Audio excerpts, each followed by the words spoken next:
अस्सलाम वालेकुम। उम्मीद है कि आप खैरियत से होंगे और हमारे चैनल पर आपको खुशामदीद। आज मैं आपको पढ़ाऊंगी हमारा आज सबक है उर्दू ग्रामर के हवाले से मुहावरात। मुहावरात क्या होते हैं, उनके मायने क्या हैं, उनका हम इस्तेमाल किस तरह करेंगे, वो ये मैं आपको अभी इंशाल्लाह करवाऊंगी, ये सबक पढ़ाऊंगी। लेकिन सबसे पहले आप हमारा चैनल अभी सब्सक्राइब कर दें ताकि नेक्स्ट जो फ्यूचर में आने वाली वीडियोस हैं वो सबसे पहले आपके पास पहुंच सकें और आपको फ़ायदा हो।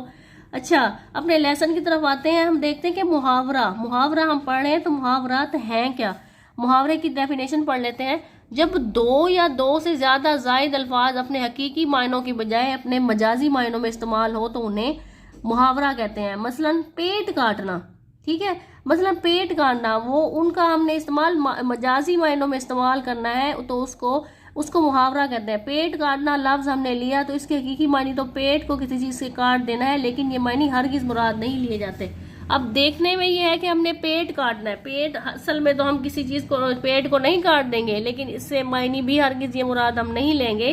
तो अगर इसको मुहावरे के मतलब से लिया जाए तो इससे है भूखा रहकर कुछ बचाना। मतलब हम कितने दिन से पेट काट रहे हैं, मतलब हम भूखा रहकर कुछ बचा रहे हैं, अपने लिए कुछ बचत कर रहे हैं, हम इसका ये मतलब लेंगे। सही हो गया, समझ आ गई होगी आपको इस एग्जाम्पल की। तलबो तलबा जिल में दिए गए मुहावरा तो मायने उनके इस्तेमाल ज़हन नशीन करें ताकि इम्तिहान में अच्छे नंबर। अच्छा, ये अब आगे मैं लिस्ट है आपको पढ़ा देती हूँ। अब देखिए, मुहावरात हैं, पहले मुहावरात हैं, उनके मानी हैं, फिर उनके जो है इस्तेमाल हैं। पहला मुहावरा है, हम उसका मुहावरा देखेंगे, फिर उसके मायने देखेंगे, फिर उसका इस्तेमाल जो है उसका करना। इस्तेमाल ये कि उसके जुमला बनाकर भी हम देखेंगे कि उसका जुमला किस तरह बनता है। आपको जुमला बनाना भी मैं सिखाऊंगी। वो कहते हैं आब आब होना, पहला मुहावरा है आब आब होना। इसका मतलब है शर्मिंदा होना, पानी पानी होना, ठीक है।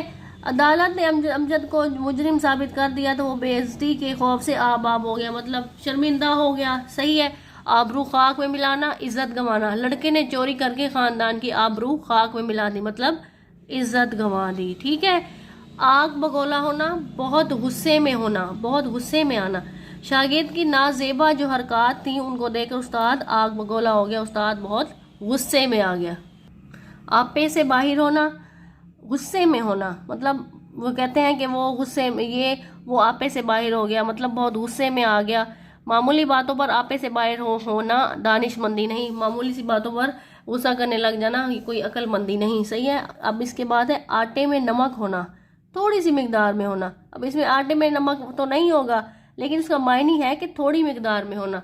सूबा सिंध में हिंदुओं की तादाद आटे में नमक के बराबर है, मतलब सूबा सिंध में हिंदुओं की जो तादाद है वो बहुत कम मिकदार में है, ठीक है। इसके बाद है आंखें बिछाना, अदब करना। कायदे अदम की आमद पर लोगों ने उनकी राह में आंखें बिछाई, मतलब उनके अदब में खड़े हो गए, उनकी राह में आंखें बिछाई, उनकी बहुत इज्जत की।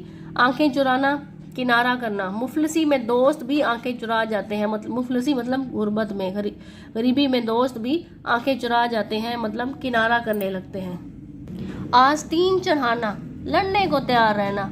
जैसे में हम मिसाल दें कि भाई तुमने तो हर वक्त आस्तीनें चढ़ाई होती हैं, मतलब तुम तो हर वक्त लड़ने को तैयार होते हो। अरशद बात सुने बगैर आस्तीन चढ़ाना शुरू कर देता है। आसमान सर पर उठाना, ठीक है, आसमान सर पर उठाना। अब आसमान तो नहीं सर पे उठा लेंगे, इसका मतलब है बहुत शोर मचाना। लड़कों ने ऊंची आवाज में बातें करके आसमान को जो है अपने सर पर उठा लिया, मतलब बहुत शोर मचा दिया। अपना उल्लू सीधा करना, अपना मतलब निकालना। जैसे ये है कि भाई आजकल तो हर कोई अपना उल्लू सीधा करने में लगा हुआ है, मतलब अपना मतलब निकालने में लगा हुआ है, उसका मायने ये है। खुद गर्ज लीडर अपना उल्लू सीधा करते हैं, उन्हें अवाम से कोई हमदर्दी नहीं। बड़ी अच्छी बात की है, बहुत वाकई सही कहा है। अपने पाँव पर कुल्हाड़ी मारना, अपने पाँव पे तो कोई कुल्हाड़ी नहीं मारता, ठीक है। इसका मतलब है खुद अपना नुकसान करना, ठीक है, इसका मतलब है खुद अपना नुकसान करना। उसने मुलाजमत छोड़कर अपने पाँव पर आप कुल्हाड़ी मारी, मतलब उसने मुलाजमत छोड़कर अपना नुकसान ही खुद कर लिया। सही है। इसके बाद है ईंट से ईंट बजाना। ईंट से ईंट बजाना का मतलब है दुश्मन ने शहर की ईंट से ईंट बजा दी। दुश्मन ने जो है मतलब शहर में ईंट से ईंट बजा दी, मतलब शहर को तबाह बर्बाद कर दिया। आपको मुहावरों के मतलब जब पता होंगे तो आप उसके जो है जुमले भी अच्छे से बना सकेंगे। आपको मायने जो है सबसे पहले आने चाहिए। इसके बाद है अंगारों पर लौटना, बेकरार होना। माँ ने बेटे की जुदाई में रात अंगारों पर लौट कर गुजारी, मतलब बहुत बेकरारी में गुजारी, बेचैनी में गुजारी और दुख में गुजारी बेटे की जुदाई में। आज के लिए इतने जो है मुहावरात काफ़ी हैं। आप इनके मायने भी अच्छे से याद करें ताकि पेपर में जब आए आपको उसके मायने जब आते होंगे तो आप जल्दी से उसको जुमलों में इस्तेमाल करेंगे, उसके मायने लिखेंगे। उम्मीद करती हूँ कि आपको आज की वीडियो पसंद आई होगी। अगर वीडियो पसंद आई है तो लाइक करें और अपने दोस्तों के साथ भी शेयर करें। और हाँ, चैनल अगर आपने अभी तक सब्सक्राइब नहीं किया तो अभी सब्सक्राइब कर दें ताकि नेक्स्ट जो फ्यूचर में आने वाली वीडियो है सबसे पहले आपके पास पहुंचे। Thanks for watching. अपना ढेर सारा ख्याल रखें।